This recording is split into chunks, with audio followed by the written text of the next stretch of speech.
வணக்கம் நண்பர்களே, நான் உங்கள் ராஜேந்திரன் பேசுகிறேன். அணுசக்தி துறை கல்பாக்கத்தில் வேலை.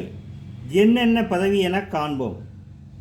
பதவி: டெக்னீசியன், நர்ஸ், பார்மசிஸ்ட், உதவி விஞ்ஞானி, டெக்னிக்கல் ஆஃபீஸர் உள்ளிட்ட பதவிகள். பணியிடம் கல்பாக்கம். கல்வி தகுதி 12th deform, BSc, BDS, MBBS. விண்ணப்பிக்க கடைசி நாள் 30/6/2024. வேலை, வயது, கல்வி தகுதி போன்ற முழு விவரங்களையும் இணையத்தில் முழுமையாக தெரிந்து கொண்டு விண்ணப்பிக்கவும்.